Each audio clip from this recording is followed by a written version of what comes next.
টাঙ্গাইল জেলার গোপালপুর উপজেলায় অবস্থিত হেমনগর জমিদার বাড়ি, যা পরীর দালান নামেও পরিচিত, অবিভক্ত বাংলার শেষ ভাগের অন্যতম সমৃদ্ধ স্থাপত্য নিদর্শন। জমিদার হেমচন্দ্র চৌধুরী 1890 সালে এই রাজপ্রাসাদটি নির্মাণ করেন। হেমচন্দ্র চৌধুরীর মূল আবাসস্থল ছিল পার্শ্ববর্তী মধুপুর উপজেলার আমবাড়ি এলাকায়। কথিত আছে, ময়মনসিংহের মহারাজা সূর্যকান্ত আচার্য চৌধুরীর সাথে অভিমান ও প্রতিদ্বন্দ্বিতার জের ধরে তিনি আমবাড়ি ছেড়ে গোপালপুরের শিমলাপাড়া, টাঙ্গাইল জেলার গোপালপুর উপজেলায় অবস্থিত হেমনগর জমিদার বাড়ি, যা পরীর দালান নামেও পরিচিত, অবিভক্ত বাংলার শেষ ভাগের অন্যতম সমৃদ্ধ স্থাপত্য নিদর্শন। জমিদার হেমচন্দ্র চৌধুরী 1890 সালে এই রাজপ্রাসাদটি নির্মাণ করেন। হেমচন্দ্র চৌধুরীর মূল আবাসস্থল ছিল পার্শ্ববর্তী মধুপুর উপজেলার আমবাড়ি এলাকায়। কথিত আছে, ময়মনসিংহের মহারাজা সূর্যকান্ত আচার্য চৌধুরীর সাথে অভিমান ও প্রতিদ্বন্দ্বিতার জের ধরে তিনি আমবাড়ি ছেড়ে গোপালপুরের শিমলাপাড়া ও ভাটপাড়া এলাকা সংলগ্ন স্থানে নতুন পরগনা ও প্রাসাদ গড়ে তোলেন। হেমচন্দ্র চৌধুরী তার নিজের নামানুসারে এই এলাকার নাম রাখেন হেমনগর। দোতলা প্রাসাদটি রোমান, গ্রিক ও ভারতীয় স্থাপত্যশৈলীর মিশ্রণে তৈরি। ইতালিয়ান মার্বেল পাথর, রঙিন কাচ ও চীনামাটির অলঙ্করণে প্রাসাদটি সাজানো হয়েছিল। প্রাসাদের একদম উপরে ডানা মেলা পরীর বেশ কয়েকটি নিখুঁত মূর্তি স্থাপন করা হয়েছিল। এই কারণে স্থানীয়ভাবে প্রাসাদটি পরীর দালান নামে খ্যাতি লাভ করে। পরীর মূর্তিগুলোর চোখে রঙিন কাচ বসানো ছিল।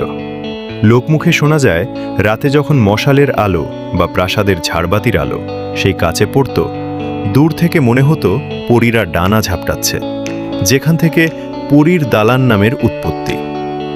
প্রায় ডজনখানেক পুকুর, সিংহদ্বার, নাট মন্দির, দুর্গা মণ্ডপ, কাছারি ঘর ও দীর্ঘ প্রাচীর বেষ্টিত ছিল এই সুবিশাল জমিদার বাড়িটি।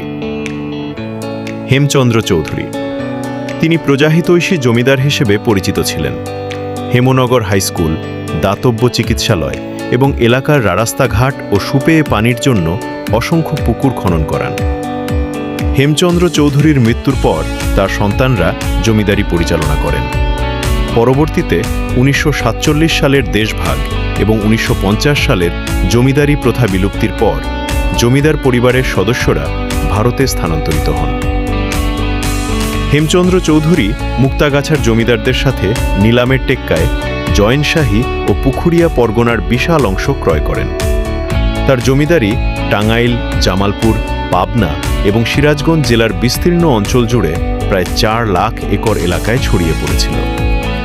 প্রায় 30 থেকে 60 একর জমির ওপর নির্মিত এই 100 কক্ষ বিশিষ্ট প্রাসাদে ব্যবহৃত হয়েছিল দিল্লির কারিগর দ্বারা প্রস্তুত করা চিনি টিকরি কারুকাজ, রঙিন কাচ ও ইতালীয় মার্বেল পাথর। তার এস্টেটে হাতিশাল, নিজস্ব ঘোড়শালের পাশাপাশি একটি মিনি চিড়িয়াখানা ছিল। জমিদারি তদারকির জন্য তার কাছে একাধিক সুসজ্জিত হাতি ও রাজকীয় বজরা ছিল। প্রাসাদের জলসাঘরে নিয়মিত নাচ গানের আসর বসত।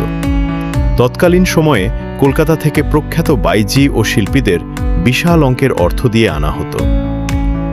হেমচন্দ্র চৌধুরী একদিকে যেমন শিক্ষানুরাগী ছিলেন, অন্যদিকে তার জমিদারি শাসনের নিয়মকানুন ছিল বেশ কঠোর।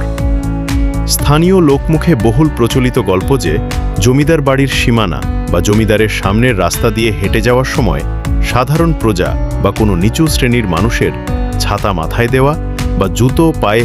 1900 দশকে প্রজা বিদ্রোহ এবং 1946 সালের সাম্প্রদায়িক দাঙ্গায় জমিদার পরিবার সমস্ত স্থাবর অস্থাবর সম্পত্তি ফেলে কলকাতায় পাড়ি জমান। এর মাধ্যমেই হেমনগরের সেই প্রতাপশালী জমিদারি যুগের সমাপ্তি ঘটে।